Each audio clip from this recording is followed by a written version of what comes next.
Steeler Fury.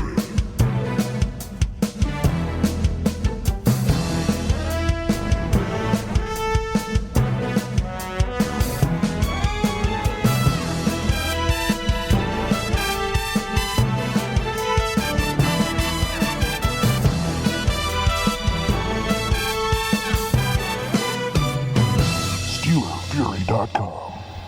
Hello and welcome to another exciting edition of the Pittsburgh Steelers Show on the SteelerFury.com podcast.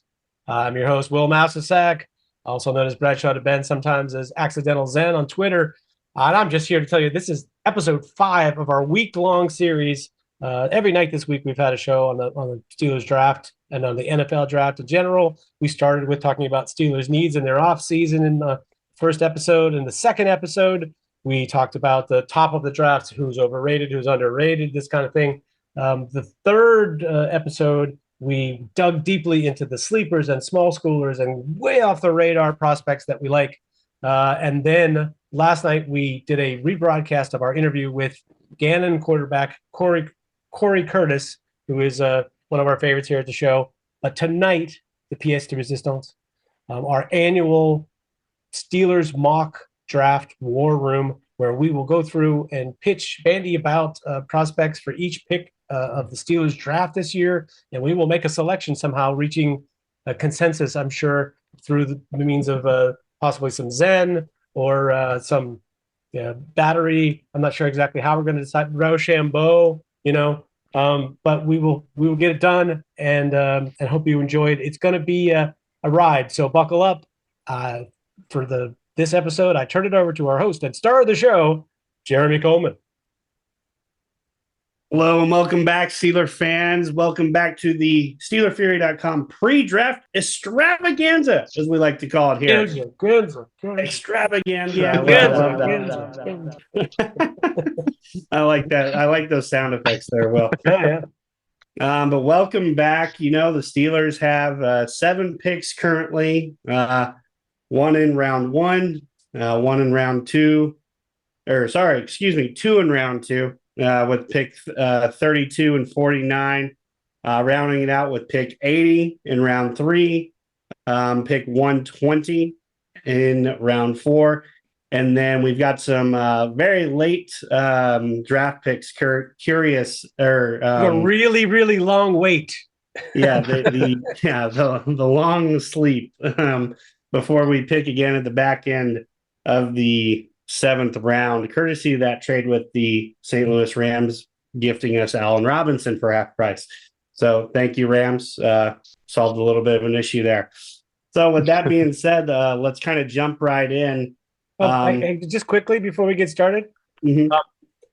I just want to say that we haven't had a chance to talk about it this week, but I got some excellent NFL rumors that are sort of related to the draft that we haven't talked about on any of the other shows, partly because I ran into some of them after the show where we talked about NFL rumors and narratives. But just quickly, I heard, so my sources were from 3 different NFL teams. So they're people that someone connected with teams. And the first thing that I thought was really interesting was that the Lamar Jackson situation, there was some speculation that when they signed Odell Beckham, that this was a way to placate Lamar Jackson. It was like please come back to us. Like I said, I think on the show, it's like Kobe Bryant buying a diamond ring, for his wife to come back. And apparently that's not the case. The quote that I heard was that the Ravens and Lamar Jackson, he's more out than at any point during this process, meaning he's even less likely to be coming back. So I think that's a story that may very well play out during the draft next week.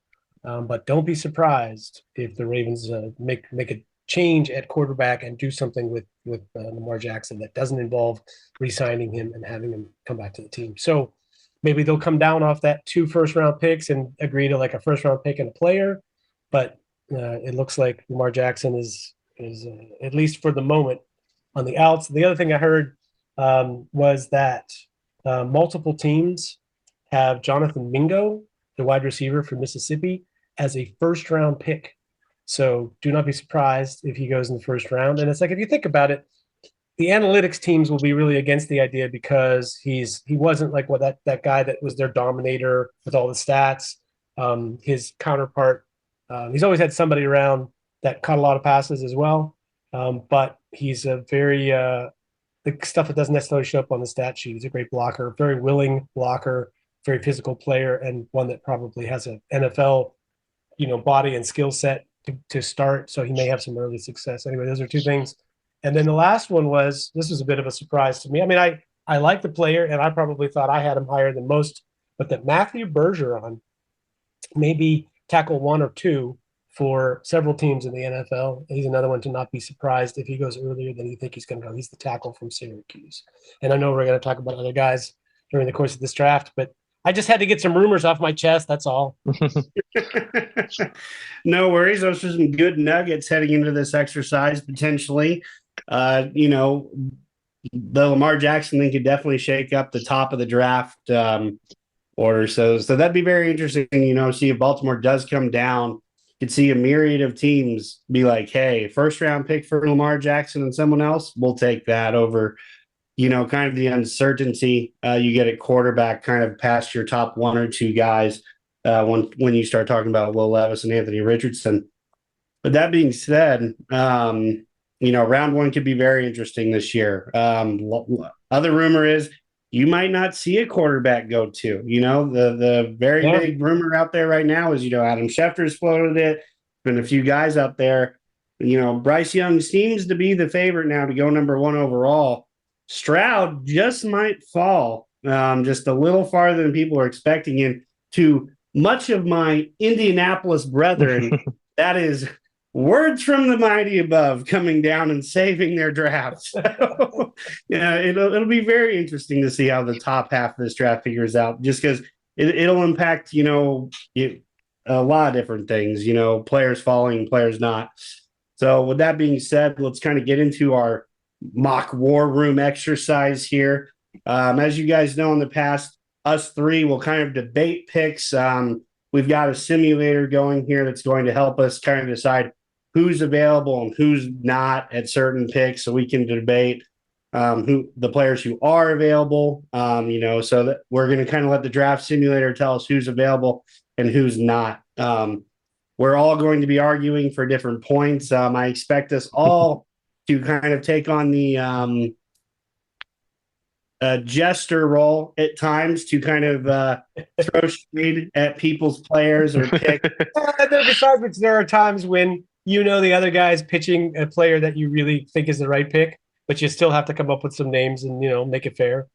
Exactly. This whole point of this exercise is to give us a lot of different options for us to come together and kind of come down to the guy that we think could be the pick and will be our pick for this exercise and our purposes. So with that being said, let's get the draft simulator going and see. So I have designated Jeremy, since it's your first year being the full-time host, to take the first spin at being the GM. So you get to see how this works. Okay. It's the worst job, by the way. All right. Yeah. And I will, if it's okay with you, Korey, I will take offense the first round. You'll take defense, and then we'll just rotate the ball. So what exactly? I have to argue for a defensive player. The idea is that whoever's the offensive side, you'll pitch some potential choices at this slot for offensive players, and the defensive guy will pitch some defensive players, and then you might even say, after you pitched all your defensive guys, you might say, yeah, except for that guy he pitched is really the right guy, but it'll be up to the decision maker to either take one of those options or say, well, what about such and such? Why aren't we picking him? As imagine that Dan Rooney walked in the room, Have fun, Jeremy. Well, so I'm prepared if we want to, have the situation where Mike Tomlin walks in the room. Props. Had I known, obviously, had I only known we were going to be having props. No one told me we were having props. Okay. I'm saying it's not impossible that we could accept a trade offer. So let's. I'm not saying that that's what we really want to do, because I think we would like to keep it somewhat Steelers-like, but I also think it's not impossible, right? That there would be a trade. So if we get something that feels like it's the right thing for us to do, maybe you'll decide that's the right thing to do. I know a lot of people are clamoring for the Steelers to trade down from one of their early picks, but I'm like, I'm spoiled. We have 3 picks in the top 49. Like, it seems like a little bit of sad to go to ditch all that just in favor of getting an extra pick. I agree in a sense. So we'll see. If it works out, great, and if it doesn't, it doesn't. Let's see. Sorry, I had to take this down earlier. Mark draft. Phil, somebody talk about something for a second while I do this. So, I mean, one thing I think will be very interesting, Will, you kind of brought up, as a very Steelers-like draft. I think this could be the first Steelers draft where we don't see it be a very Steelers-like draft. With Omar Khan running the ship this year, Andy Weidl setting the board. Don't get me wrong, Mike Tomlin, Art Rooney, and they all still make the pick at the end of the day, but it'll be very interesting to kind of see how their draft board falls this year, with Weidl setting, the board, hopefully it's not those years where it's like, oh, we need a corner so bad, we're going to take the sixth best corner, Artie Burns, God forbid something like that happen again. But I think it'll be very interesting. I think you could see, some up and down movement. There's been some talk where the Steelers could end up doing that. So I know what I wanted to ask you. You said you looked at in preparation. You looked at last year's show where we did the mock draft for the Steelers. How did we do? Out of curiosity. Well, funny enough, you nailed that George Pickens pick, in the second round. So I think you guys did pretty good there. We didn't take Kenny Pickett, did we? No. You guys were very, very against last year's quarterback class. So, we got to play devil's advocate this year as we try to build a team for Kenny this year as to what you guys were trying to do last year. Yeah, exactly. Well, we're getting there. The offseason certainly made things a lot more interesting because there's so many more additions to the team that are, filled in a lot of the gaps. Yeah. So anyway, we are now running the simulator. For those of you listening at home, Bryce Young first, CJ Stroud second, Will Anderson, Will Levis in the 4th spot, Tyree Wilson, Anthony Richardson, Christian Gonzalez, Paris Johnson, Broderick Jones, Jalen Carter, Devon Witherspoon, Jackson Smith, Najiba, Peter Skoronski, Addison, Brian Branch, and Joey Porter goes 16. So there goes that plan. So in a way, I guess I would say, according to like most of the people who are doing Steelers mocks, that seems like a lot of guys off the board that people were talking about, like the two of the tackles and Jordan Addison and Joey Porter. That eliminates some of the noise. So, Korey, would you like to go first on defense? You want me to go first? I would love to go first. So there's a guy. I mean, I'm a huge Julius Brents fan, but 17 might be a little rich for him here. Am I mistaken? Nolan Smith went off the board, correct? Nope, he's still there. No, he did not. Okay, well then Nolan Smith would 100% be my pick here. I think not only could he, potentially take the job from Highsmith, since we're going to have to pay him a lot of money if he even remotely matches his play from last year. But I think Nolan Smith could be a starting middle linebacker, and he could be one of the best in the league in a very short amount of time. So there's other guys that I could potentially argue. I mean, like Miles Murphy, if you want to go crazy as a potential Highsmith replacement, that's not horrible value. Lucas Van Ness could bump inside and play outside. But I'm going to firmly put my stamp on Nolan Smith. Yeah, I'm with you. I think it's maybe a little early for the corners that are left. Just for what it's worth, I'm not a fan of Deonte Banks at 17. I know he's a guy that a lot of people have mocked to the Steelers. But as Corey's famously said, do you want a team that can't develop any corners to take a guy that needs to be developed? That's like one of those things. Like I feel that same way about taking a quarterback to a team that's offensively challenged. It's like it doesn't really help anybody. On the offensive side, I mean, it's really all about the tackles. We have Darnell Wright and DeJuan Jones available. And I mean, I guess I would say I don't think we're taking a wide receiver this early, but if you force me to come up with another offensive player besides a tackle, I guess I would say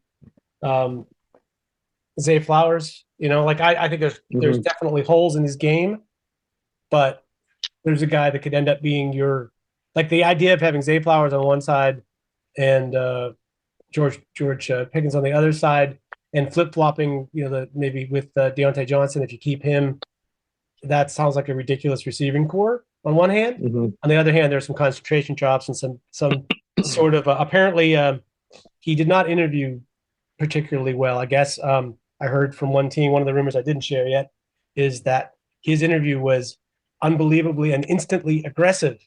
Like he got upset about something early and wouldn't back down, and they ended the interview prematurely. So that leads me to believe maybe he's not the best guy to bring in your locker room. But I'm going to say, if you're taking offense, you take one of those two tackles. I would say it's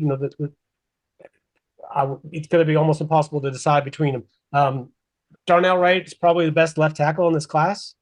I don't know about probably. I think he is, and he is also pretty good in the run game and can play either side. Juwan Jones, I also think can play either side, but I would say he is more likely a dominant offensive tackle in the run game, which if you're Pittsburgh and you like to run the ball like it's 1995 or 3, then it's a really good fit. It'd be hard for me to argue. Like, I think if I were picking generically, I would pick Darnell Wright. If I'm picking for the Steelers, I think I'm picking Juwan Jones. But I will say this. If you think, I'm talking about you, Jeremy, or you and Korey, if you think Nolan Smith can play off-ball linebacker as I do, I think he's the best off-ball linebacker in the draft. So to me, it's like nothing, very little this team has is like a huge glaring need, except for the need for a quarterback to step up and play elite football. But and a new offensive coordinator. But like their draft, you could go any direction you want to go. But I think very few transcendent players in this draft. I think Nolan Smith is one of them. I think even if we pigeonhole ourselves into, maybe taking some of these other positions of need because we're taking Smith early, not saying linebacker is in a position of need, but, you don't have a guy who can really run in that group in coverage, and I think Nolan Smith can. I think with how we've filled out this roster in the offseason, we could just go BPA, and in my opinion, that's Nolan Smith right here. Yeah, I'll step in here and 1 second. Just one more thing I would add. I think there'll be tackles available. I'm not sure how many more sort of special, speedy talents that can play off-ball linebacker as well that will be available. But I think the tackles, there's going to be maybe even one of those two guys that we just pitched. Sorry, Jeremy, go ahead. No, you're fine. I was going to step in here. I think you guys have both, presented good arguments. I feel like the linebacker class is deep, but not in that sense of effective guys off the ball that can run and stay with guys in coverage. I think there's a lot of guys, very similar to what we signed this offseason. I think there's plenty of a Landon Roberts types in this draft, Cole Holcomb types in this draft class. So, I don't want to wait till later just to kind of double down, even triple down on what we kind of have there. So, you kind of look at what the Steelers have done this offseason. They've invested 2 more picks in offensive linemen. So I kind of get this sense that there is a much bigger need to fix every spot on this offensive line. If they know if they want to go deep, that they need to keep adding more and more talent to this group. Now, I think we do have the luxury here that we have 3 guys at offensive tackle. We're only 14 picks away, from pick 32. Do we take that risk and see if one's still there? That's kind of where I'm leaning. I'm kind of with you guys on the special talent, Nolan Smith, personally. He's not only is he, a fantastic football player, everyone at Georgia says, he knows that defense so well. He's that team captain. His football intelligence is through the roof. His instincts are incredible. Not to mention he's such a plus athlete. The only other guy I'd really consider here that I consider falling into that special talent range would be Miles Murphy, who's a little bit more of a traditional edge player. But everything, we've kind of read says they're prioritizing a Highsmith extension. We don't know what. I can't imagine they're going to be able to do it. It's going to be 25 million plus, unless he's just absolutely flops this season. He's looking at it. Gets himself back in our price range. Yeah, exactly. That would be like the only reason he'd end up back. I just can't see spending 55 million plus on the two edge players. That seems like a bad business move. But I mean, maybe they have a plan that's better than that. But I mean, we did it once when we, signed Woodley and Harrison to big deals, at the same time. And I mean, how'd that work? How'd that work out? Well, it resulted in 2 Super Bowl runs, if I remember correctly. Well, Woodley got hurt. He never really lived up to that deal when they finally did give him the big deal. But I mean, that's fair. I mean, I'll give you that. But I'm just saying, when you have those 2 dominant type edge rushers, it changes the ball game a lot. So with that being said, with the first pick for the Steelers in our mock draft exercise, I'm taking Nolan Smith. Like you guys said, we feel like he can play off-ball linebacker, but he can come down and play pass rusher too. So I think that versatility is a big thing, that's factoring into this pick as well, just because you never know what's going to happen with Highsmith, like you guys said. They're going to try to re-sign him, but Nolan Smith gives you a little bit of positional flexibility there too. So I like Nolan Smith here. Just spitballing some scheme stuff too. TJ Watt doesn't do the greatest when they are running towards him sometimes. He's not really a hammer a lot of the times. With the personnel you have, there's a lot of short yarded situations where TJ might be getting dinged up, where you drop Smith down to edge, and then that's when you bring in Roberts and Robinson and Holcomb, where you're kind of lessening the load of Watt just so he doesn't have to eat some of those tackle pins down to the kick outs, just all that junk. So that also I think might play a role, where if he came to Pittsburgh, he could also do that. By the way, underrated thing about this is I think Cole Holcomb, very athletic. He's more athletic than most of the guys we played at Mac linebacker, that more coverage linebacker.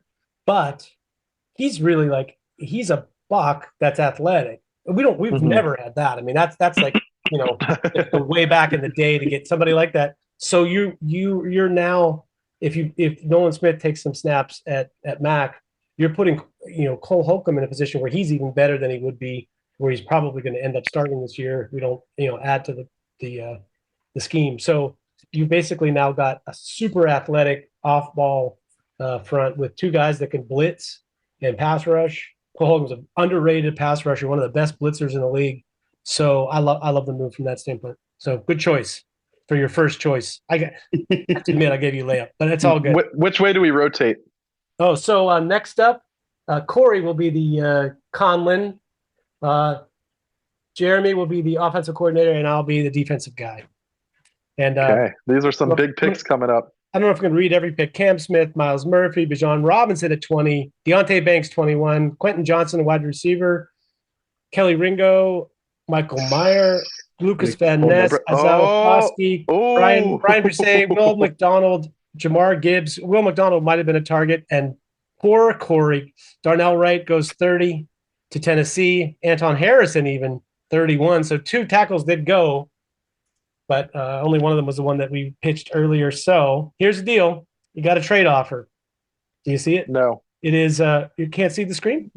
No, I can see it. I'm saying no. Oh, you say no to the deal. the offer is pick 38 and 70 in exchange for the Steelers pick 32 and 120. So it basically drops 6 to be able to move up 50 picks from the 4th round. Our GM says no. Do you want to make a counter offer?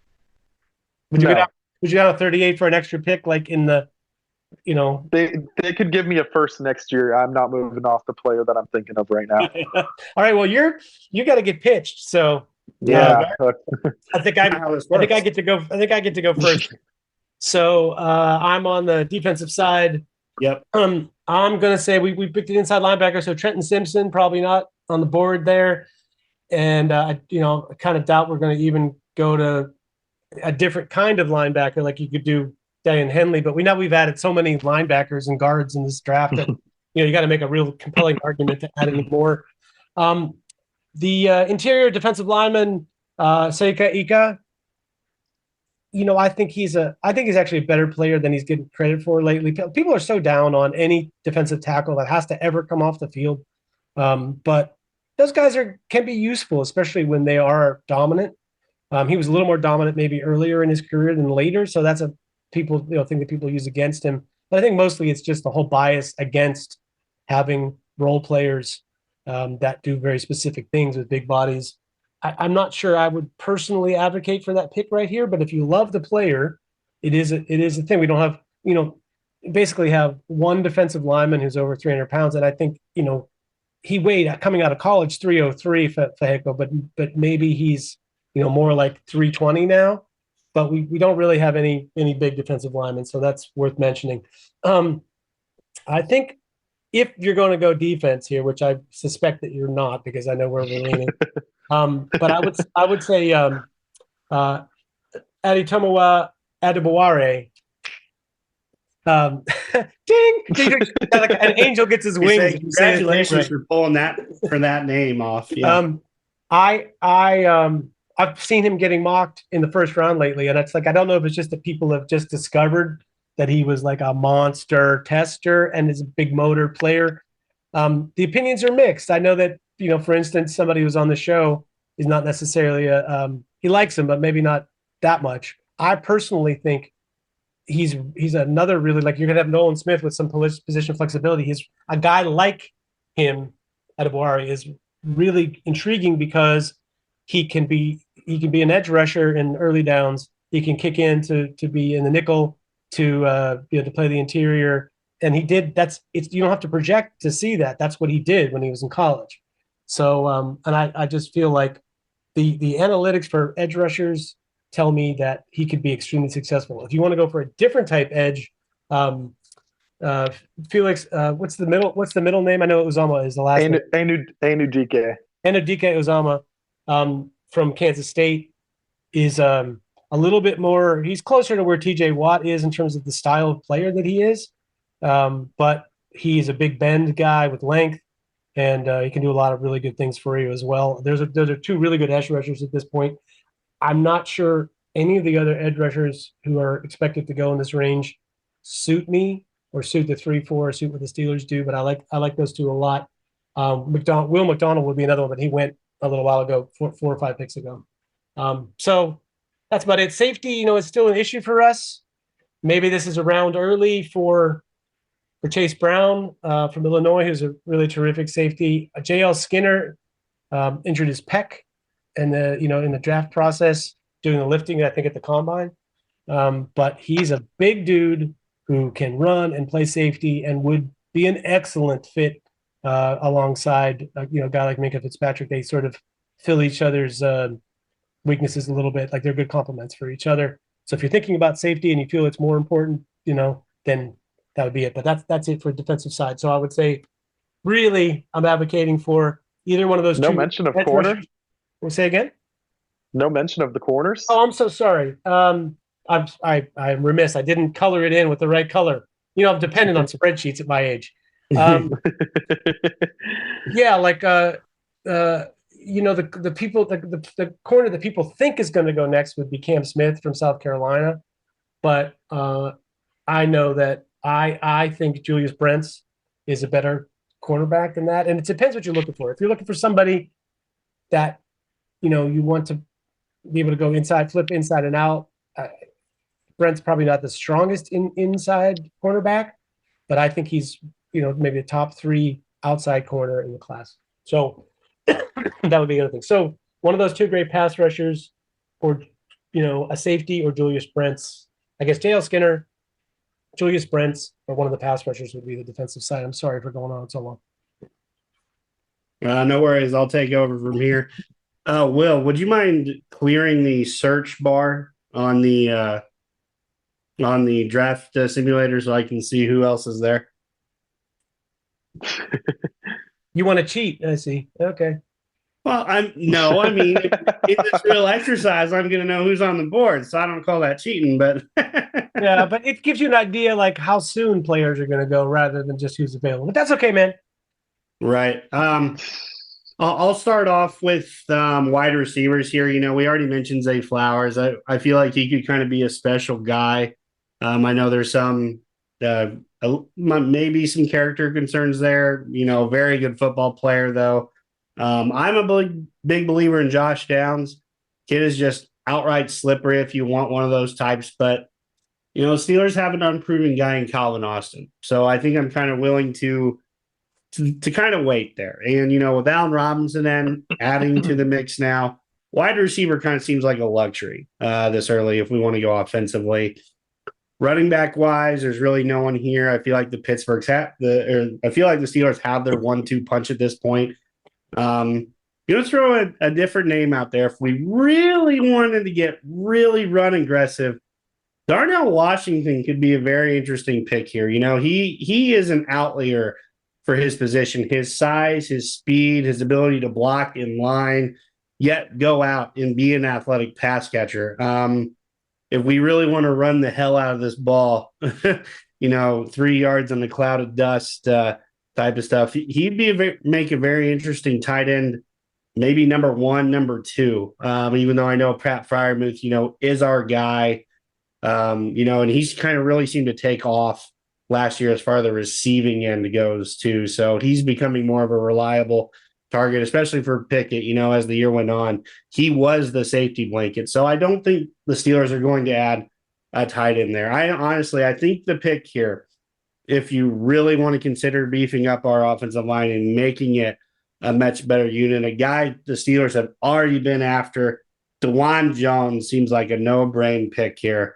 People are talking about, him going in the first round because of his size, his special ability. Will, you even mentioned, this could be a guy that could end up playing left tackle. So I think that versatility combined with his size, his ability in the run game just to blow people off their socks at 6'8", 300 and something. We won't say it here because it's going to fluctuate his entire career probably. But I would, I'm banging my fist on the table for DeJuan Jones here, even though I know there's some offensive tackles later. I don't think there's anyone that brings what DeJuan Jones brings to the table at this point in the draft. What's funny is I think I love all the prospects that have been pitched so far. Like some part of me would be happy with any of them, but the DeJuan Jones I just get this impression of the Steelers with DeJuan Jones on the move, crossing the formation and coming into the hole, and some safety thinks he's got a down, coming downhill to the football, and then you see that dude come around the corner. Just like I feel like that suits what they do. But you're the GM, and I know you love two of the other players mentioned. So yeah, so in the right circumstance here, I could have been talked into Darnell Washington if I would say 2 other players were off the board. However, I don't think there's any world where the Steelers don't and where I don't go DeJuan Jones here. I see this thing on, across Steelers Twitter and Steelers Instagram, all any place where people discuss Steelers stuff. And people question what happens with Chucks, who stays. I think it's pretty simple. I think Chucks goes to your left tackle. He played left tackle in college. He was ready to play left tackle before Banner got injured in preseason. I'm pretty sure that's his more natural position. And like so many others, the Steelers have been playing him out of position for a little while just because Dan Moore was more comfortable at left tackle than he was at right tackle. Kind of similar to the Darnell Wright situation at Tennessee, I think, where you have a young guy who can play one side, or you have an older guy who can play both sides. Younger guy is only better at one side, so Darnell Wright got kicked to right tackle. I think it's the same situation with Dan Moore and Chucks, where Chucks is the better left tackle. So I think that's pretty easy, and I think your line's pretty set then, where DeJuan's at right, Chucks is at left. Then, there's even room for a guard later, I think, because from a lot of the visits, it doesn't look like the front office is that sold on Cole. But for this pick, it's 100% DeJuan Jones for me. Do you guys think, first of all, I think it's a great pick. I endorse it wholly. I think also, once again, just like I said about the tackles before, I think there's going to be a corner there later. It's a deep class. Yeah, I'm comfortable with a lot of guys at 47 at corner. Yeah, that's kind of what I think. Or is it 49? It's 49, is it not? 49, yes, 49. Sorry. All right, so I'm selecting DeJuan Jones. You're going to see some players go by. If anybody notable goes by, I guess I'll mention it. But Zay Flowers there at 37. Josh Dowd. Came off. Darnell Washington at 40, right on the number. Emmanuel Forbes, who might have been in play. Yeah. Adebaware, John Michael Schmitz, the center.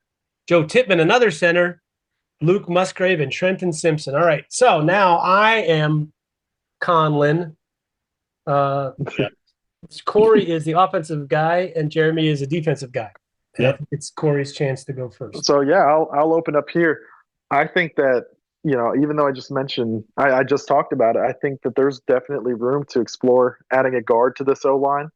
I think a guy like Cody Mauch could be a fantastic fit at right guard and bumping James Daniels to center. And then, there's some receivers here if that's the route you want to go, where you've got like Trey Palmer, and I feel like that's a guy specifically who's a great fit.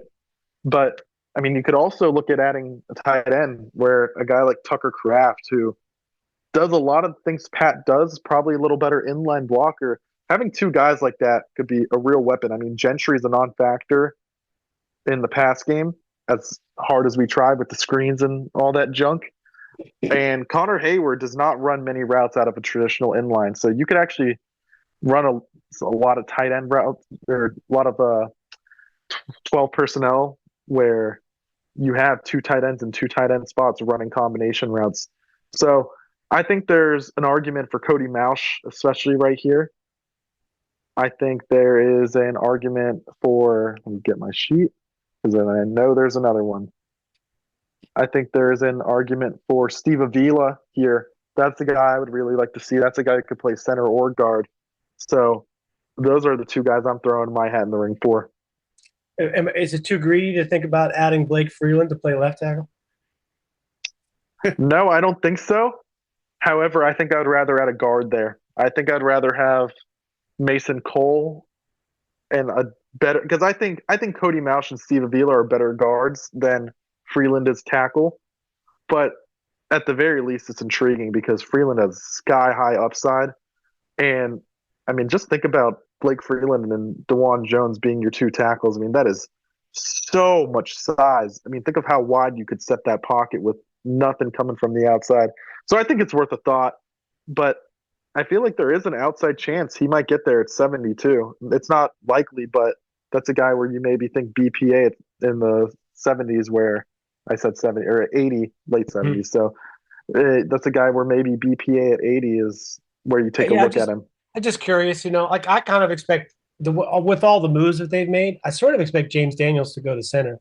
That's what I see when I see the guys that they've brought in as free agents, and then the guys that they've visited with. So I sort of feel like, they could have Nate Herbig play, but really what they're looking for here is if there's a possibility of getting a center or a guard that they really like, that they could do either.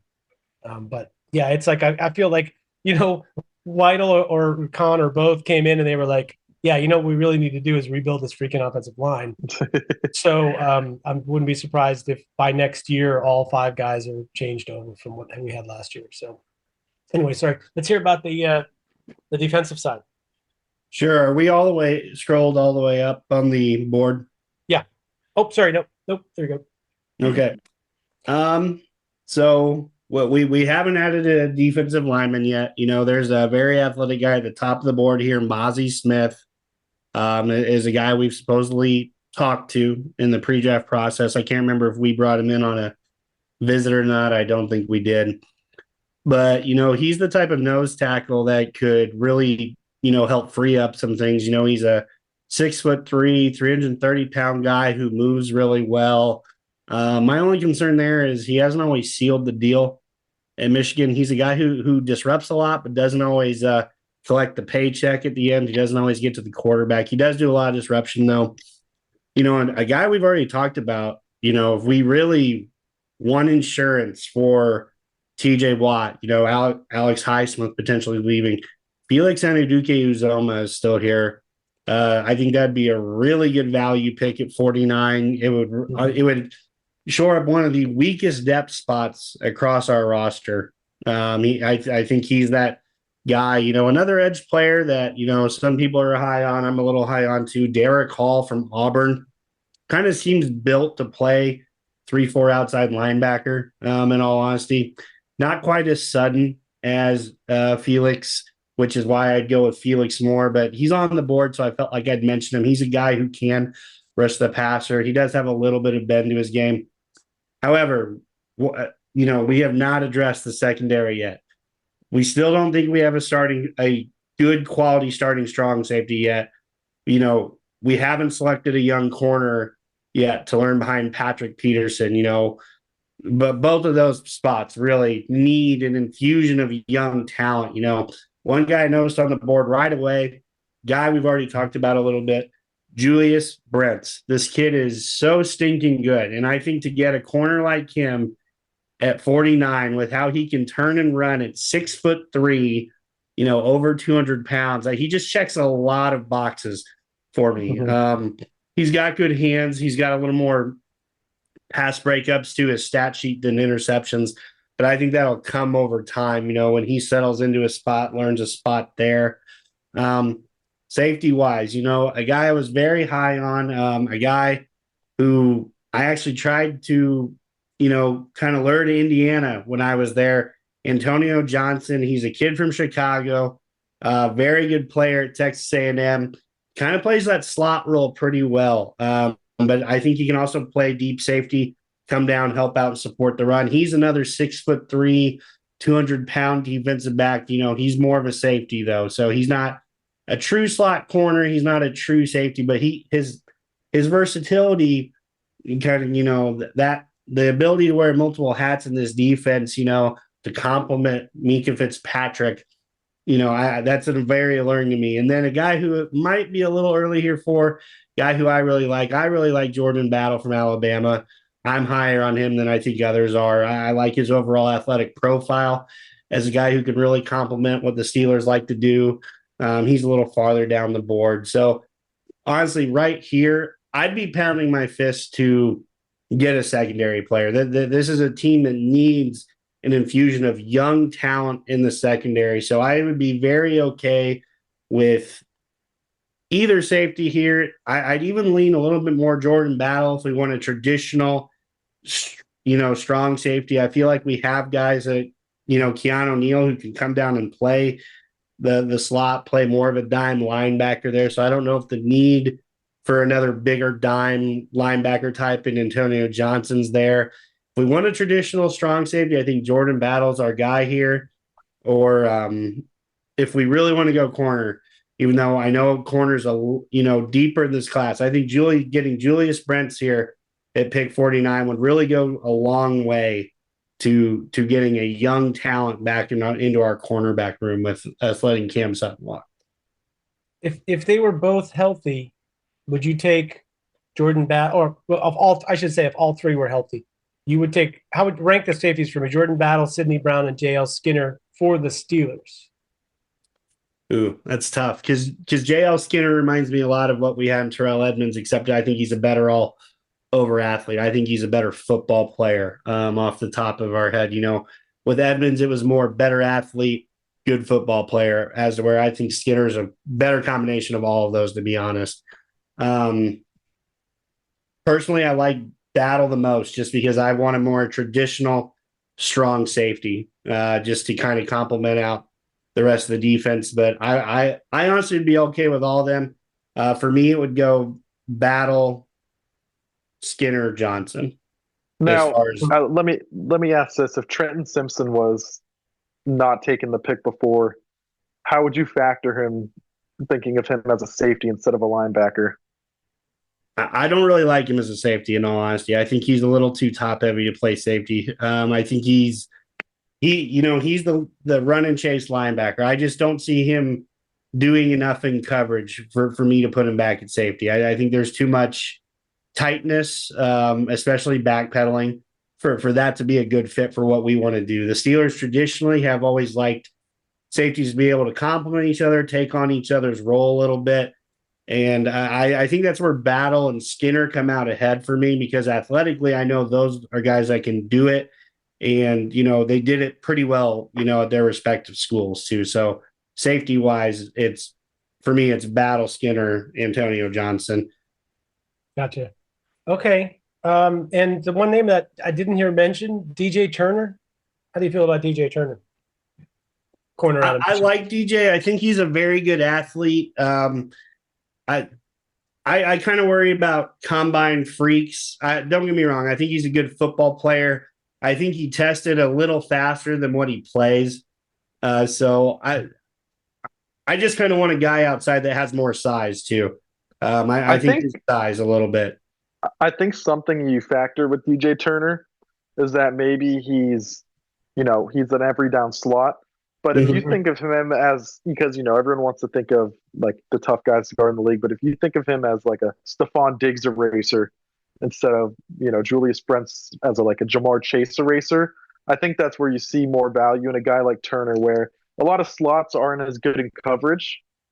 Like, they can play, but there's slot corners in there because of foot speed or, because they're short or something. DJ Turner's, 5'11", but I think his coverage. Well, the reason I like him is because his coverage ability is good enough to play with those elite slot guys.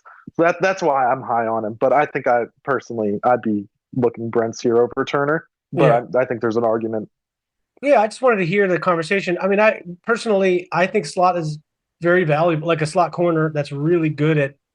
Like we missed Mike Hilton. When Mike Hilton was here, God, yes. He did so many different kinds of things well that you really noticed him when he was gone, and try to replace him with, the Arthur Millettes or Norwoods of the world. And so, yeah, I kind of I feel differently a little bit about slot corner than I did 10 years ago. But the slot corners are playing more, and they're more vital pieces of the defense, right? So I won't just discount a guy like DJ Turner because I think to myself, well, he's better in the slot, so therefore he's not as valuable. Because it used to be that way, right? The outside corners were more valuable. And that's worth noting because we only really have boundary corners on our roster at the moment. We don't really have a good slot corner. So I mean that's definitely a thing there. If you think he's a guy who can play inside and out, I said it for a few other guys. Versatility is key. So the more you can do, the fact that he's such a great athlete, and proportionally, he's actually got pretty good length for him too. So I don't think, size wise, I should really knock him so much for that because he's a guy that gets his hands up and gets in passing lanes. So I think he's a guy that you could play him outside if you need to, and you'd be fine. But he's more suited to being inside, and is probably aggressive enough. I kind of feel though that is, it is a deep corner class. We keep saying there's no athletes like DJ Turner. There's not that many athletes like that. Let's put it that way. Left, but there are some guys that fit that mold a little bit more. The outside corners with the size and athleticism and skill, like football skills, that Julius Brents has, kind of winning me over. Before I finalize that choice, I just want to say I do think, I'm not, since we're sort of BPA-ish more this year than usual. That a guy like Tucker Kraft, I think, was a really good suggestion. I feel like that was a guy that Korey put up, I think. It's been so long ago. I talked so much since then. But I like Tucker Kraft a lot. And I think as a move tight end, he's not going to be like the guy that lines up in run formation and is a really good blocker. But he definitely adds something. You'd have a nice 1-2 punch with him and Freiermuth. I just don't think that it's like, in a way with Freiermuth, I think you either need to get a guy who is an excellent blocker and a pretty good receiver, or a guy who is just an absolutely clearly better receiver in every way than Freiermuth. But, more likely the first. Like if I'm going to add somebody, I think I'm going to add a great blocker who can play and let Freiermuth move around a little bit. That seems like a better compliment. So I just feel like we've waited for corner. Corner is definitely important. And I feel like I wouldn't have cried if we picked Julius Brents at 17. I would have been satisfied in the 32, and I'm happy with him at 49. So it's going to be. I mean, people are talking about Brents potentially going in round 1, so I feel like it's just such a great value here too.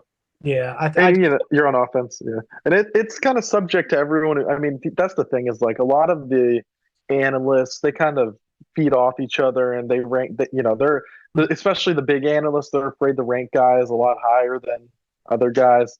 But every team has their own board, and these teams' boards do not look like what a lot of these analyst boards look like. So if you think I mean, look at the Patriots with Cole Strange; he had a great year. If you think your guy won't be there at the next pick, or even if you think he's just that worth it at that pick, then you take him. So, I mean, how did Skip Bayless do selecting Malik Willis in the first round last year? I mean, talk about guys that get, hyped so much to where it's like, oh, they have to go here, they have to go here, but no one's really listening to what's going on with these teams.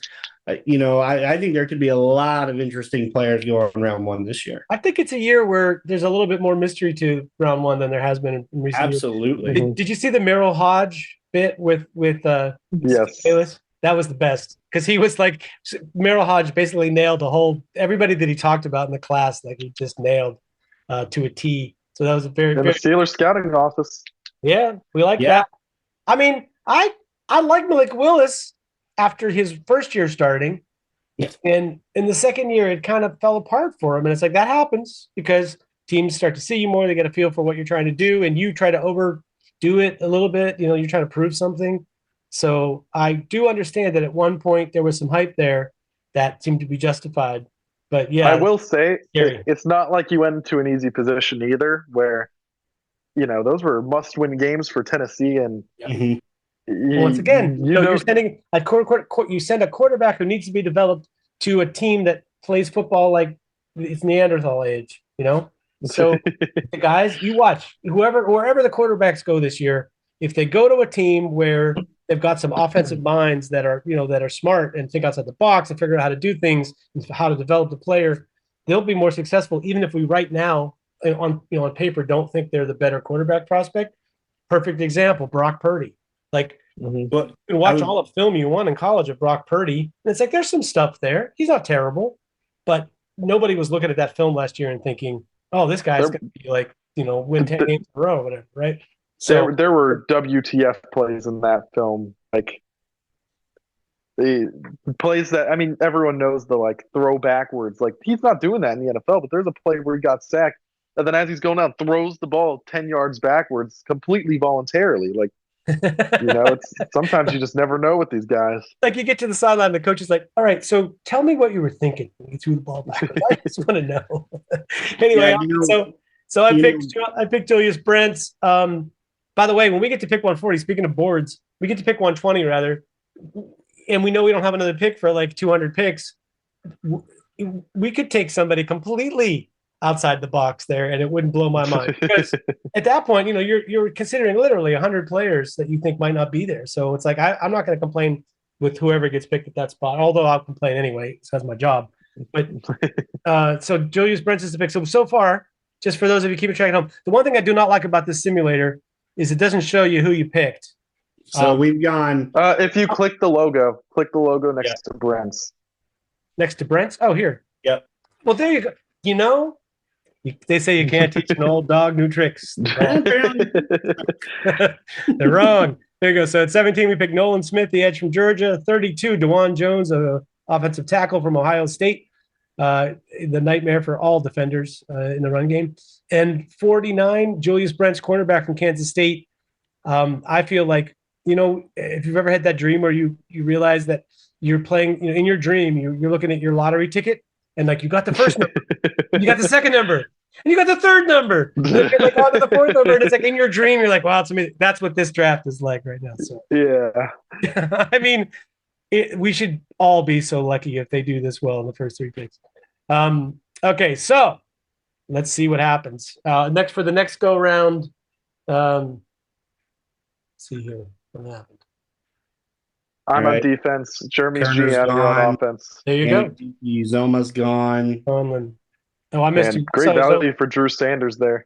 Barry's there. Yeah, see, we didn't talk Drew Sanders because we already picked Nolan Smith, in a way. Yeah. It's a shame because Drew Sanders can play. Clark Phillips, that was a guy worth considering at this next pick, I think. Mhm. Yeah, maybe. If we hadn't gone corner, AT Even Perry, if we did, yeah, plays a different spot. it's true. AT Perry is a wide receiver that just went. He's someone that I think would be on the Steelers board. You know, Mhm. I think. I mean, my take would be that there are AT Perrys available later that are very similar, but at a lower price tag. So I think the price tag is kind of high at 77. But I do think that is a guy that fits. You know, we should be thinking about Steelers needs. Saiki Ika went, Mozzie Smith, Tucker Kraft, Drew Sanders. Just trying to get Could people. you go to the safeties real quick, just so I can Yeah. see Just who went if you're listening along at home and not watching along with us, I just wanted to say some of those guys. Going to safeties. The safeties, JL Okay. Skinner still there. It looks So- like we lost the other two guys that we discussed on the last go Yeah, round. we lost Battle and Johnson. and And Sidney Brown. Yeah, Ian Sidney Brown. Yeah. Who I know is a Corey favorite. Okay, so bada bum, bada bing, bada bing, boom, Steelers value board. I have one here. Okay, so we're at 80. We're at pick 80. So this is the fourth round, pick 80. Jeremy is the GM. I am the offense again, and Corey is defense. I guess that means Corey's going. Okay, so JL Skinner's a guy who's screaming my name right now. I'll open up with him. We talked about him earlier. That's a guy who will mesh very well with Minka. He's a lot more dynamic than Edmonds is how I would put it. Not going to say that he would come in and be a better player than Edmonds. Edmonds played good football for us, but harder hitter, faster to break on balls, better ball skills, just more dynamic in that aspect. I think another guy to mention, could you click the corners real quick, Will? I want to make sure he's there because he's listed as a corner or listed as a safety. Okay, so Quan/Jartavius Martin is another guy here that I think would be a great pick in my opinion. He's played snaps at slot. He's played outside corner. He's played safety. I think he meshes well with Minka at safety if that's where you want him, which is probably where we'd use him. And I think he could be the best slot we've had since Mike Hilton. He's a bit different of a slot. He's a bit different frame, bit different mentality than Hilton. But I think, looking at edge too, I think DJ Johnson's a guy who might be more of a 4-3 kind of guy. But I think if you have him do what you ask Highsmith to do a lot of the time, I think he fits that really well because Highsmith is kind of thought of as more of our run stopper. And I think at D tackle, there's so many guys you have to consider here. So I know Carl Brooks should still be available if I'm thinking. Yeah, so Carl Brooks is still available. He's low. He's low on the PFN board. I think this is right around where you start to think about him. I know the Steelers are in love with Keanu Benton. So that's a guy who I like him. I don't necessarily like him here at 80. Zach Pickens is the guy me and Jeremy like. Again, not sure how much they changed that D-line room from what we have in there. I think Carl Brooks would be my guy out of this entire list of players here, simply because I think he adds a pass rushing threat from the inside that we haven't had since Tuitt. Even Cam Hayward, he's a great pass rusher, but he gets there by way of bull rush and long arm. Those aren't necessarily quick wins. I think if you have Carl Brooks in there, you add a lot of speed. I think you add, it's a good anchor. He's a guy who can even go out there and play edge. If you want him to be, he could be an edge for you. So I think he's kind of like a souped up to Marvin Leal, if you want to think about him in that aspect. Yeah. And I think this would be a good value for him. But if I had to pick my guys out of this group, I would say JL Skinner would be my choice here, simply because of that gaping hole we have. I'm not sure Keanu Neal is really a good starter. He might be solid fill gap, but I don't think that's a guy we should be relying on, especially back deep. And Carl Brooks is a guy that I could completely get behind here. I think that's, even though he's listed low on the PFN board, I think that's a guy that would be a fantastic fit, and it's just a fantastic player overall. Just said two things about Carl Brooks. I know the numbers were not good at his workout, but apparently he was really sick, like he would have been home in bed sick, but he agreed to come and do the workout anyway. I think actually teams were more impressed by that than they were worried about his numbers not being all that.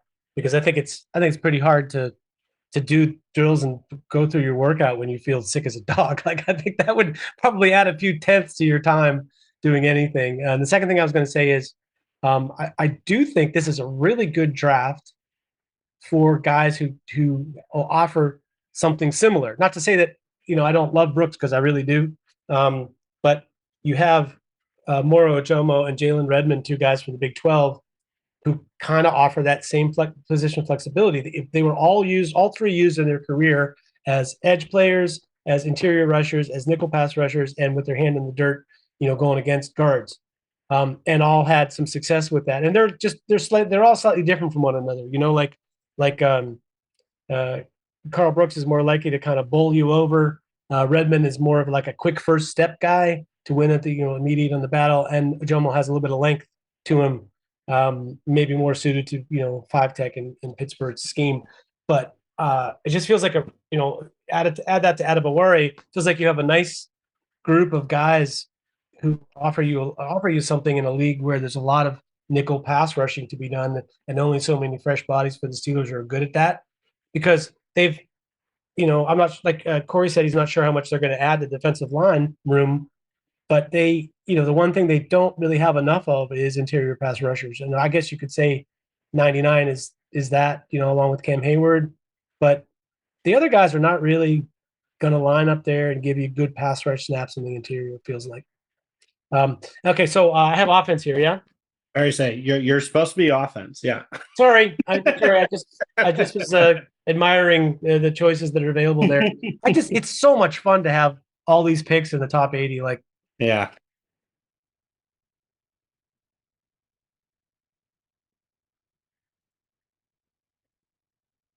Right. Yeah, it's I think it's just we're have more picks than usual right now, just in the early part of the draft, which is super. Which is why when people are talking about trading shit away, that I'm like, oh my god, like we have we never have the opportunity to get so much talent. Plus, I think the Steelers believe, whether we think it or not, that they are they're immediate contender mode right now. So they're like thinking we want to get players who not only have talent but can play right now and contribute and maybe even start for us, and that means higher picks, in the NFL way of thinking of things, right? Um,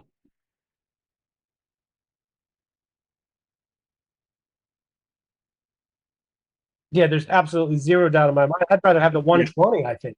Yeah, I was about to say I might even be okay with a top fourth round.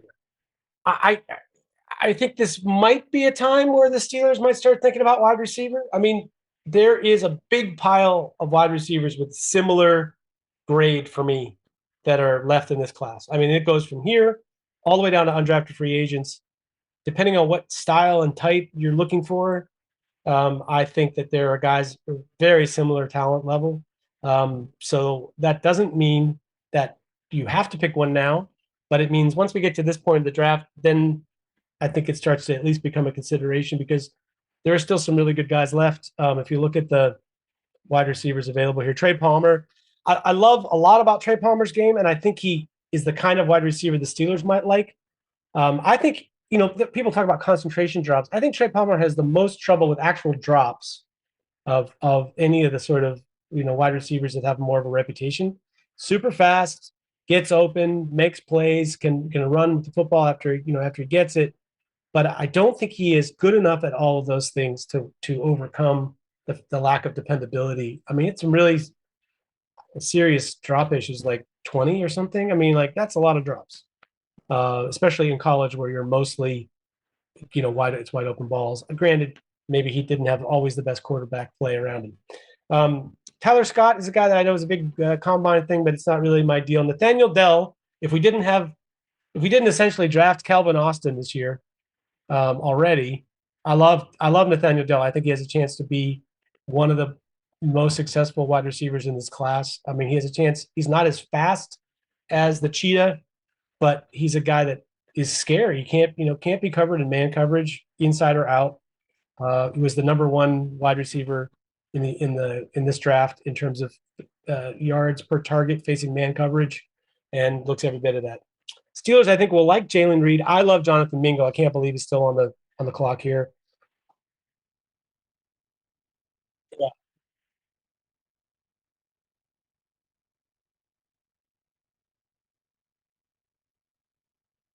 Yeah.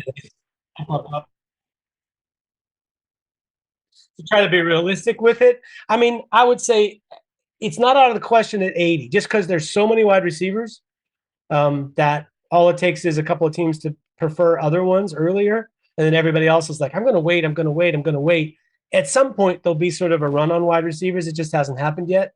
It wouldn't surprise me if it happens a little bit between now and the next pick, because that's 40 slots. But yeah, Jonathan Mingo is a guy that sort of, can't help remind you of Juju Smith-Schuster. He's clearly that kind of player. He maybe isn't the most dynamic, catcher of the football. He's not like the, best form receiving or that kind of stuff, but his overall game is excellent. I think he'd be a great compliment. Bryce Ford Wheaton, I think, is a little bit too much like George Pickens in terms of where he would fit, but I do think he's a fast guy who wins jump balls, and he could take a screen for a touchdown and beat you over the top with speed and height. So I think he'll be a good player. I'm just not sure he's the best complement to what the Steelers have. And I would be remiss not mentioning Parker Washington, who may be on the board next time around. Probably will be on the board the next time around. But best hands in the draft, hands down, not even close. Maybe isn't the most dynamic athlete, but yet he finds a way to like make people miss and get yards after the catch. So that'd be the wide receiver room. And then the one other guy that sort of pops up here for me is Izzy Abanikanda, the running back from Pitt. It's like, I don't think you really need to add running back 3 as quickly to the Steelers. But if you wanted to add something that offers something different than what the Steelers currently have, you had a guy with that speed. I'm not sure the value that he brings to you on special teams, which is something that he would need to do as the number 3 running back. But I feel like I have to at least mention him here because, I'm sure he's on their board. I just don't know how much they prioritize that position right now. Gotcha. Well, you guys have definitely made some good arguments for a lot of different players here. Will, if you could go to the overall board, just kind of give me a better sense here. Mm-hmm.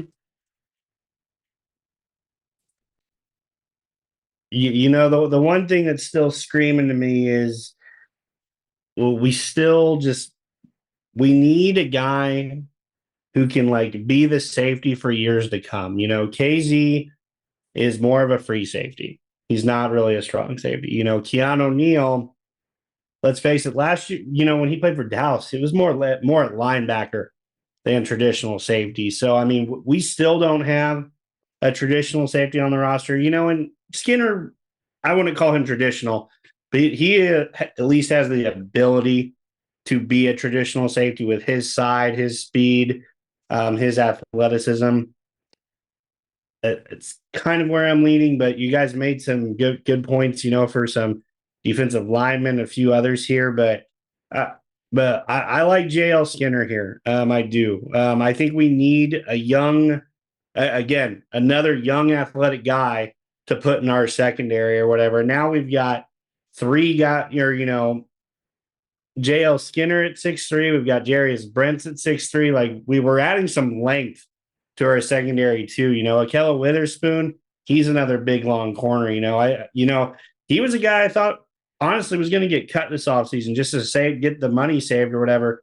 They clearly liked enough from what they've seen from him to think that he could have a bounce back year this year. So I think having him, with that size, I think that's the way I want to go here. That's going to say, by the way, we added Nolan Smith and Cole Holcomb in the middle as well. Like, it's a real strange thing to have length because we don't seem to have any of that in the middle of the field. But and then the other thing that Skinner brings is we have some real closing speed to the middle of the field too. We have not had that. We've had guys who run 2 spots, but we don't have guys that close on spots the way I feel like we've added some guys, this offseason and in this draft in general. So I like JL Skinner here, and let's make him the pick at pick 80. Great. I got a question for you guys. 3 for 3 or 4 for 4? Did you not like one of them? You're pitching the right guys. Oh, so you're Andy. You're trying to say you're Andy Weidel. I like it. I was just going to ask you guys a couple of questions. One is, the fact that Skinner is injured right now,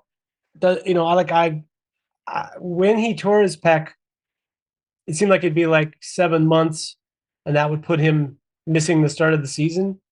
But maybe he's a TJ Watt type of bicep or pec tear, and maybe he recovers more quickly.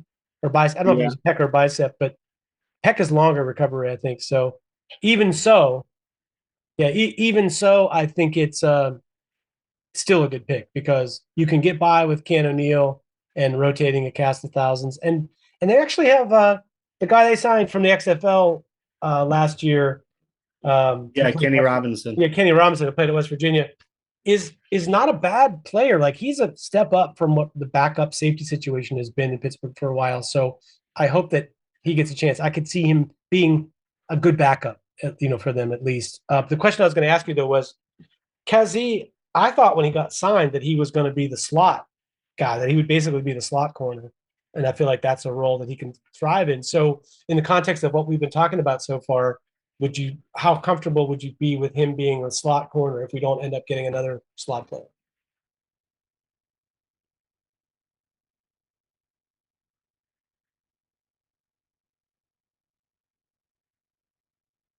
Mm-hmm.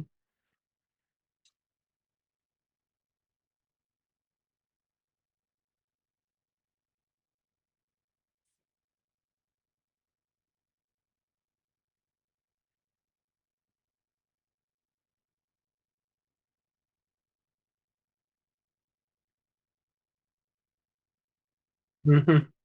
Yeah.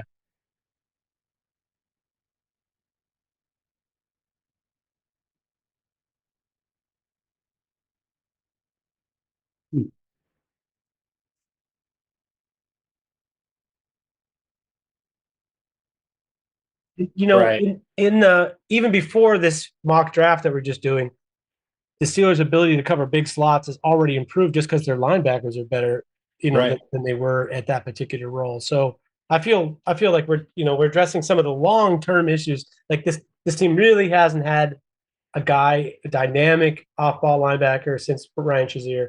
They haven't really been able to cover the middle of the field. So like their safety coverage, their slot coverage, their linebacker coverage in the middle of the field has been atrocious actually for the last 5 or 6 years.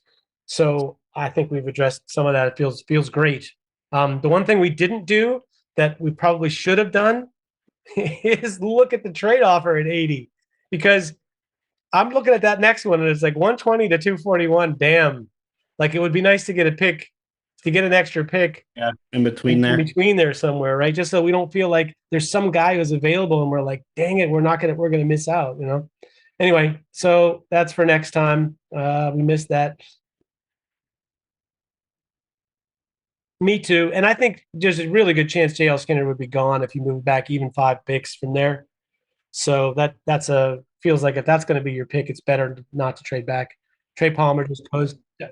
Diane Henley is a nice pick, linebacker like him. Zach Harrison, maybe not a fit for the Steelers, but pretty good 4-3 outside guy. Dell's gone.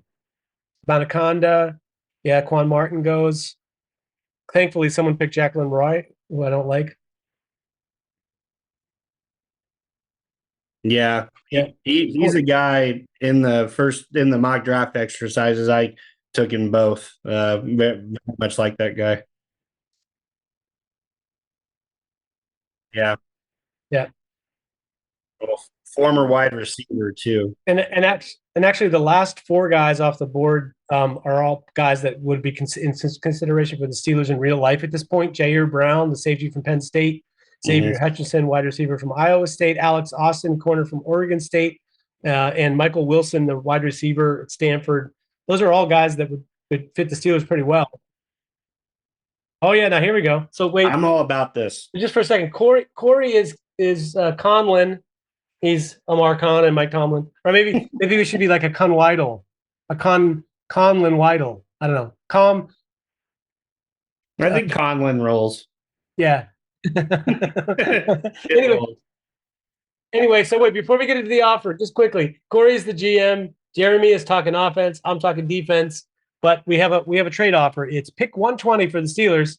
going to Tennessee in exchange for pick 128 and 172, which is the kind of thing that we were looking for and would be thrilled probably to take. But before we do that, let's just make sure that there isn't anybody coming up and say the next 10 or 15 picks that we're going to cry that we lost out on by doing this deal. So the top of the board, according to this resource, Zach Kuntz, the tight end from Old Dominion, probably not really a Steelers fit. I don't know how I feel about that. Chase Brown, the running back from Illinois, probably once again Steelers priority, not so much. Nick Hampton, it says edge, but I think Nick Hampton from Appalachian State is going to end up being an off-ball linebacker. Wanya Morris. Oh, sorry. McClendon Curtis, the interior player, but he's quite a ways down on the list here.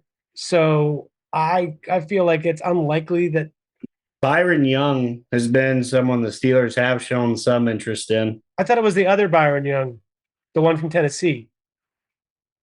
I don't think so. I could be wrong. Yeah, because the funny thing about that is Byron Young from Tennessee is a little overaged, and he's already gone in this draft as well. But Byron Young from Alabama, I'm not sure he's that good.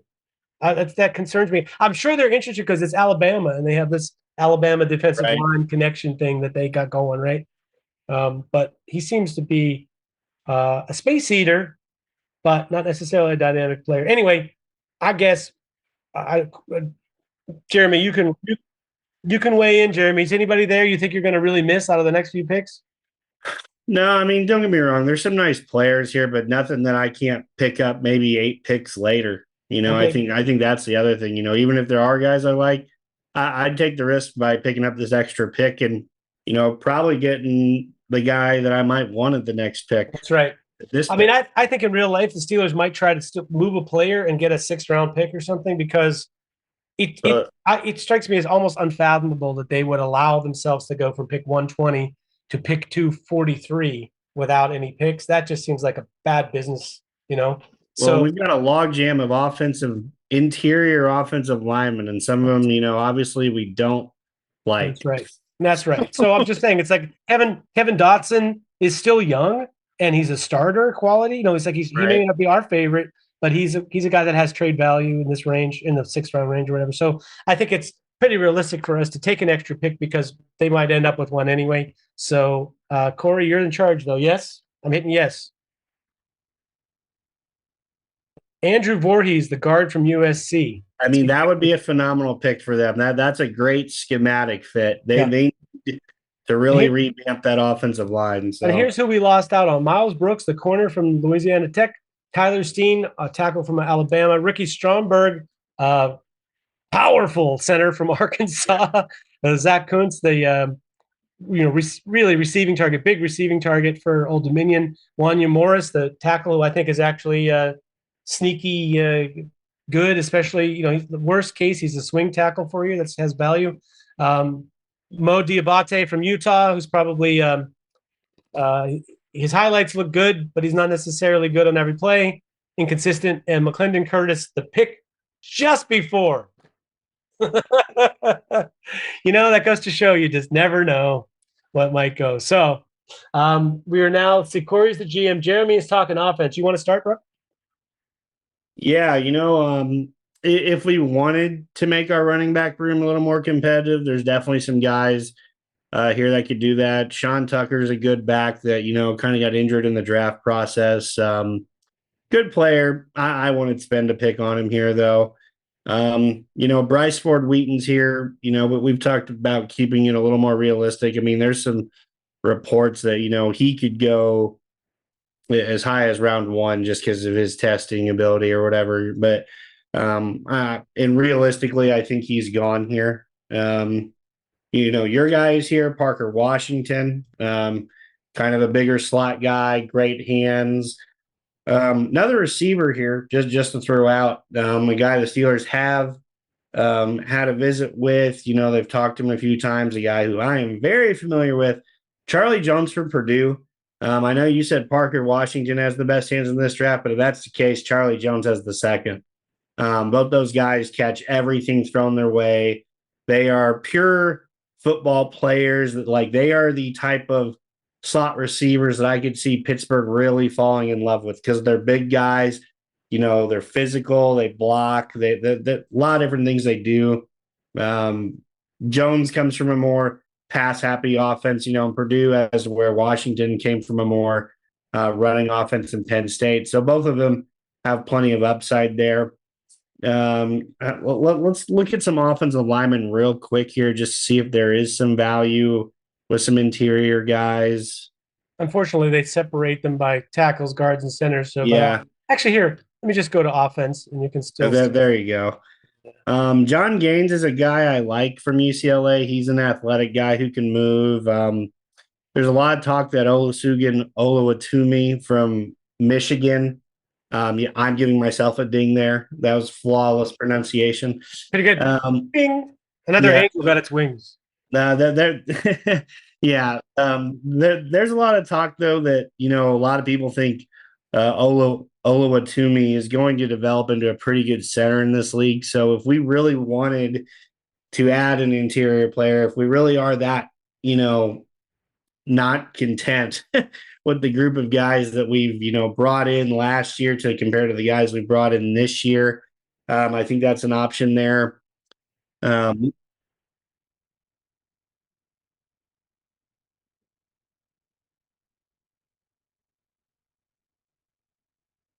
Mm-hmm.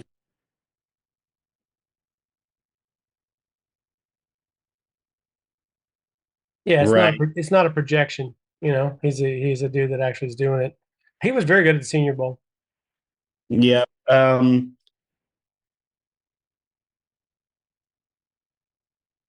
Right.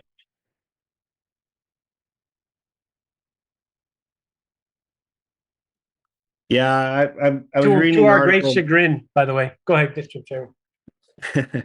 I was reading an article just about him, and he seems like the player really before the year even started. Just team leader type of guy you can count on. True pro. So he's a guy I consider here. Tight end wise, Luke Shoemaker is almost a a Gentry clone in my opinion. Except Shoemaker's probably a little bit better run blocker at this point in his career compared to Gentry. Will Mallory's a decent receiving one. Honestly, Jarrett Patterson is a name here that strikes a bell with me, because if we would have been talking about him coming out in last year's draft, he probably would have been a day 2 pick. Mm-hmm. So really just Notre Dame took a long time to kind of find their stride this year, but closed out the year better. So, I mean, that's another guy, interior offensive lineman who's played center, but can offer some versatility at center or guard. So I think I've kind of made, the case for a few guys. Oh, Jarrett Patterson, yeah, from Notre Dame. What happened to Jared Patterson this year compared to last year? Because I'm not to say that I thought he had a bad year, but the draft buzz on him really went south. Yeah, he didn't play center this year, and that hurt. Right. Just not his true spot. No, he's a center for sure. Yeah. Okay. Well, a lot of good guys there. Defensively, I just want to say quickly, my 3 favorite safeties in the draft, and I'm talking about not slot, move around players to play a lot of different spots, but like the guys who are like could step in at strong safety and be really good at that position. We drafted one of them with the last pick, and the other 2 are available at this pick. So it's like, in a way, if we miss JL Skinner, I want to mention it on the broadcast because we're not going to pick him here. AJ Finley, who's from Mississippi, and as Korey likes to keep saying, 21 years old. Is that younger than you, Korey?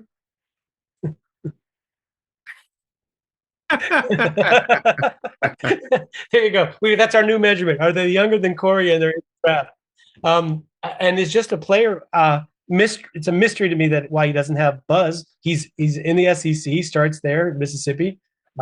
He makes plays. He's got athleticism out the door. It's like, why is a guy like that just buried in this draft class that doesn't even have any good safeties in it or many good safeties in it? And then the guy that is one of my draft crushes, Jason Taylor II from Oklahoma State, who is a guy that he had 6 interceptions this year, 7 press breakups, and 100 tackles. Yeah, very athletic dude. So it's like like that guy's available at 120 or 127 or wherever we are now. That's incredible to me. But that being said, we kind of filled that spot. We got a corner earlier, but Caleb Hayes from BYU. This is about where I would start thinking about him. He's a guy that is like a 4-3 corner who we saw at NFLPA Bowl, the Collegiate Bowl, who was just like super confident and smooth. And to borrow, I forget whose phrase it was, Korey. Was this something you said that he's the kind of player that when you're standing on the sideline, you can't hear his feet on the ground?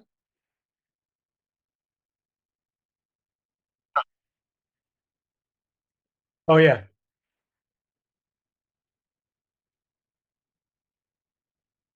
yeah, exactly. There's definitely some truth to that. For people that haven't been to a game recently, it's remarkable how loud feet are just running on turf. You wouldn't think it, but you hear some serious plotting sometimes, some serious click clack, click clack. So that's truly saying something there. If he's got that light of feet. Yeah. And let's see. So edgewise guys, I mean, there's names on here that are very familiar to people, like Isaiah McGuire, Isaiah Land, Mike Morris from Michigan, KJ Henry, Brenton Cox. I think this is a little bit too early for the two or three edge guys that I still really like coming later. So I'm a little off that train. I will say that this would be a spot, for a Carl Brooks or Kobe Turner or Jalen Redmond. Let's talk about each one of them for a second. Kobe Turner, since we haven't mentioned him yet. Uh, sorry, what am I doing wrong? Oh yeah, Yeah. that's right. Yeah. That's right. Okay. Um, he's a player at Wake Forest who's a kind of a three tech, which for the Steelers' purposes, like I said, it's that piece, that interior thing that they're missing. Somebody sort of more dynamic on the interior. Um, Now that if they're going to swap out a nose tackle, they're going to want to bring in a guy who is really a gap shooter, pass rusher. He's interesting to me. The aforementioned Carl Brooks. I've seen multiple games, two or three games where Carl Brooks basically just wrecks the offense. I think in the bowl game that they played this year, he was like he just ran over offensive line or ran between them and just basically disrupted every play before it even had a chance to get going. Guys like that, tape wise, if we're to believe that the athletic testing was sort of like a fluke because he was sick, tape wise, it's makes a pretty convincing argument. Jalen Redmond rather from Oklahoma, I happen to like him as a guy that can play edge and play on the interior, and he is his first step is very quick. Like if you watch, he's one of those cats that if you watch a lot games with him in it, he's just the first guy in motion. All of the linemen on both sides are kind of like have a second of reaction, and he's already like halfway through the step. His first step ran very well, tested very well, can play edge. He's just, I am, as you mentioned about Battle before, he's a guy that I maybe am higher on than most people are. And let's see. So that was a corner. I think it's too early for edge. And the other guy here would be, once again, maybe real life. This is where he goes. Maybe he would last, to the next pick or the next pick on this simulator. But Marte Mapu from uh, Sacramento State. I mean, the thing about him is, if we hadn't drafted Nolan Smith and J.L. Skinner, he'd be at the top. I'd be banging the table for him here because he's a guy that can play both those positions in a way differently than the other two guys, but does a lot of great things in that respect. At any rate, that's what it looks like. I feel like if you're going to go defense here, it's because of who else we picked earlier. It's probably going to be one of those interior pass rushers who can play the edge, move around a little bit, be weapons on defense.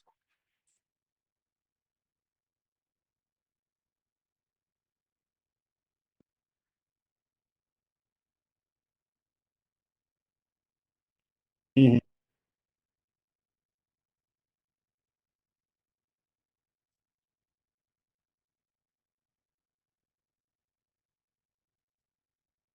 Yeah, just, yeah,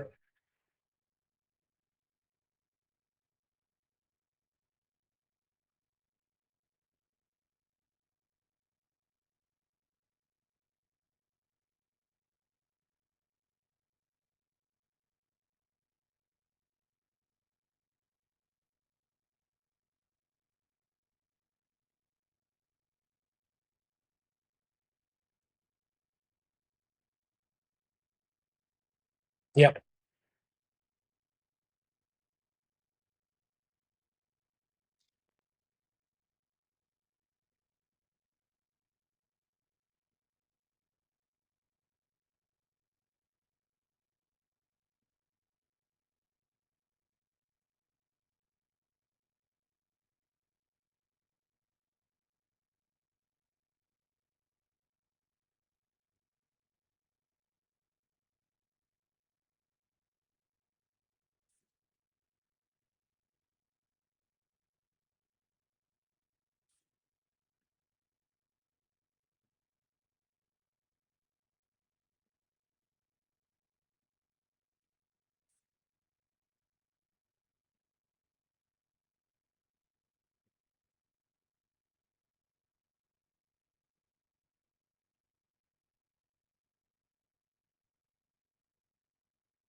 Yeah, I think it starts to be when you hit these long gaps, it just feels like you make the pick based on who you're going to be the most sorry to have gone. 'Cause Yeah, I I always mean, feel like that. Like yeah, there's plenty of players I could pick, and I could even logically I can say, oh, probably Brooks and Redmond are both going to be available at the next pick. Like just take another guy if you really want one. But I think it starts to get to, who are you really your guys that you want to fight for? And I got no problem fighting for Carl Brooks. Like I said, the tape. He's a fun player. I mean, he's a wrecker, man. So whether that'll translate to the NFL, hard to say. But he wrecked offensive linemen at every offensive line position, which is not something you can say about everybody. Last thing to me, the wild card here is DeMarvin Leal. What do they intend to do with him? Because if you're bringing Carl Brooks into a situation where he's basically going to play behind DeMarvin Leal, doing all the same stuff that DeMarvin Leal does, that's a little bit of like maybe it's a overkill, but it remains to be seen if he's going to really they're going to put play him mostly at edge or mostly at 5 tech or what the future is for him. yeah. I mean, the other reason I really like Carl Brooks here, Corey, I think you did a good job with this one. You have to start thinking about Cameron Hayward not being back next year, and I think Brooks is more that guy than what a Redmond would have been, inside or whatever. So I think while there's a bit of a log jam this year, long term there won't be, because let's face it, Hayward, I think he did a little bit of a restructure this year just to help the Steelers out with some offseason room for cap space. But, he doesn't have 5 more years, in my opinion. He's got a 2 to 3 year window to really capitalize on what he has left. So even if we're, getting a guy like Carl Brooks to be his backup, spell him more often, make him more available late in games. Because, I mean, how many times, in the last 2 years have we looked over at Hayward and he is just heaving and puffing, trying to, Yep. Make it through a game. So, I mean, kind of like Corey said, the one thing the Eagles have done, is they got deep on both sides of the line, having so many bodies that can do so many different things. I know it's a little redundant for this year, but, that means depth is really good this year. And hopefully, Brooks takes that next step, become a starter eventually. So, Yeah, I just don't think Jalen Redmond is going to play. He's going to be a nickel pass rusher in the interior or 3 tech or an edge guy. He's not Right. going to play that 5 tech role. He doesn't really have the size and butt and length for that. Whereas Carl Brooks is unique in that he could play, maybe not nose tackle probably, but he can definitely play the other spots, which is great. Good value. Okay, we're moving on. We got our extra pick here. Let's see what number it is again. 172. We're going to get out of this trade. Let's see the bonus player that we get to get. And if anybody of note comes through, you can feel free to mention them. Not too much. Demario Douglas, wide receiver from Liberty, kind of like him. Sean Tucker, running back. Nick Ham. Yeah. Yeah, with Toomey. Bryce Ford Wheaton just goes. Luke Schoonamaker. Parker Washington. Baldonado from Pitt is an edge that I actually like. He's gone. Parker Washington. Oh, Charles Jones just went. Yeah. Yep. I got a Charles Jones type later in the draft that you're gonna like if we get that far. And still need a wide receiver. Chandler Zavala from North Carolina State, the offensive lineman. People. Mm-hmm. Yeah, that's definitely a guy. Jared Patterson goes. Moro Ojomo gone. Dorian Williams, linebacker from Tulane, just in case you were interested. I think we're done trading. At least this we don't want. Yeah. I was about to say we can't. I think that's done. And that trade offer was terrible anyway. Pick 172, our bonus pick. Yeah, Korey is on offense. You're Conlon. I'm Kohlman. And I'm defense. That's right. Yeah. What do you need?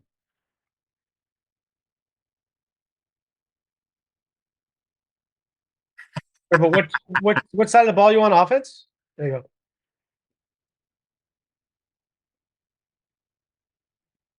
Sorry, somebody's behind people.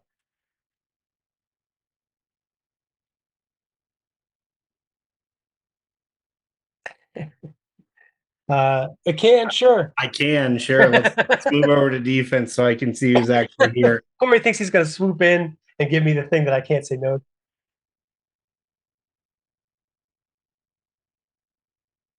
Oh, okay. Nice. Okay, got it. Go ahead, Jeremy.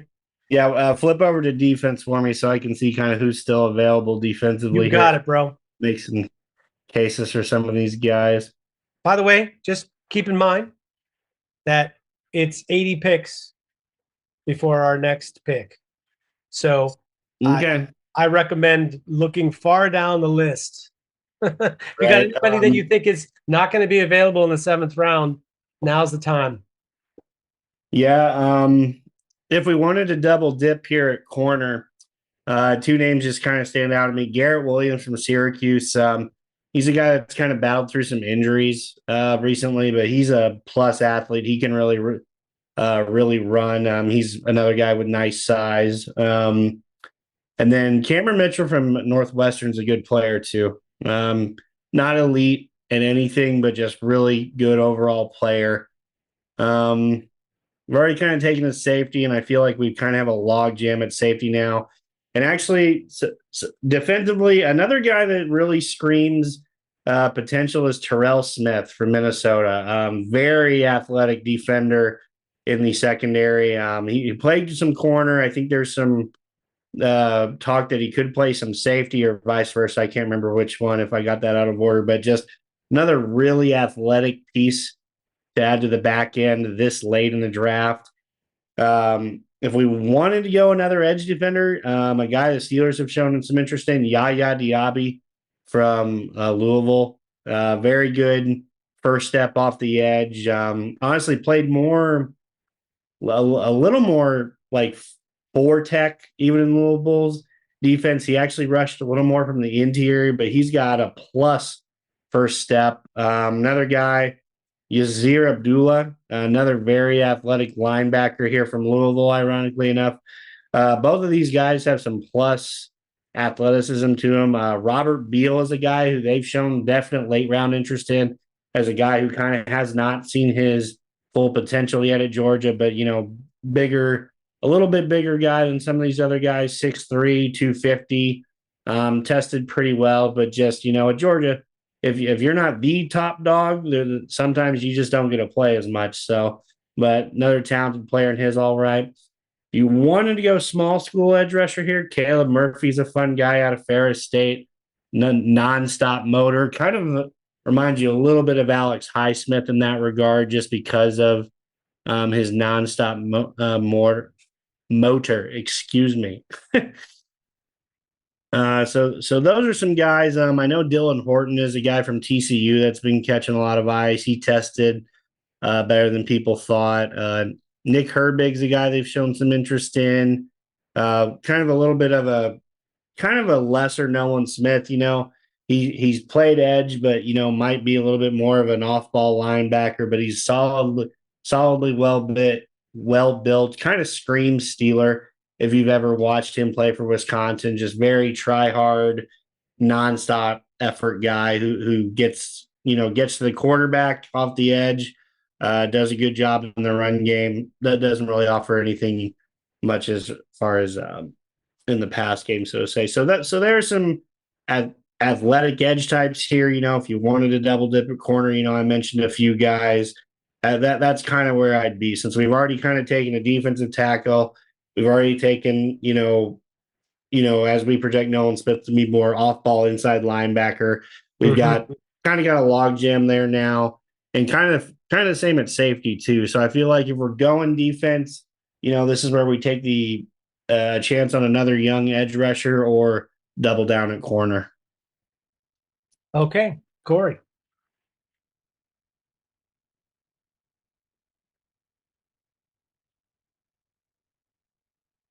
He is. Yep.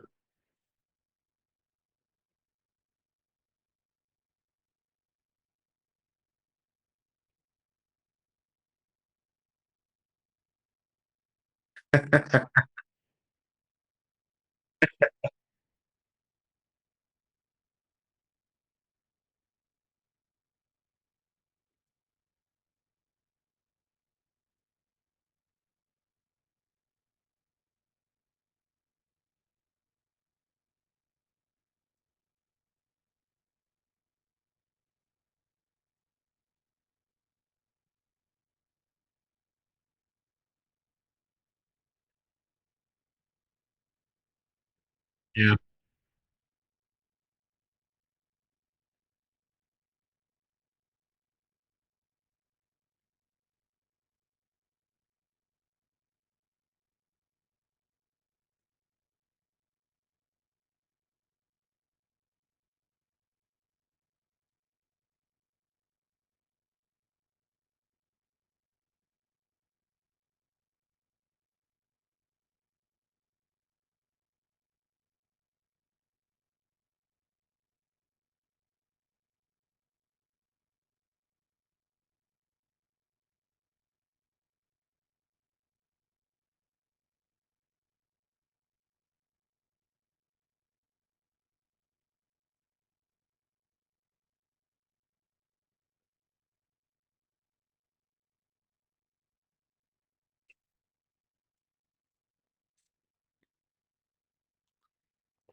Uh, he was light. He was 280 pounds. Yeah.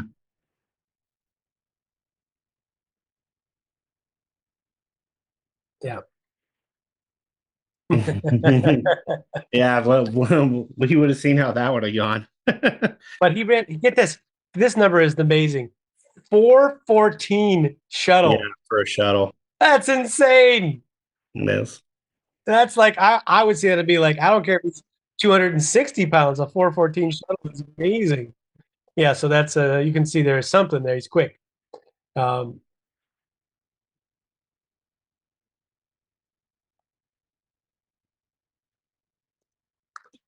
sorry, say again. I think it's so, but it could just be that it's really Sal, but they were afraid to say that for fear of offending him. Because the size he is, I wouldn't want to offend him either, actually. Right.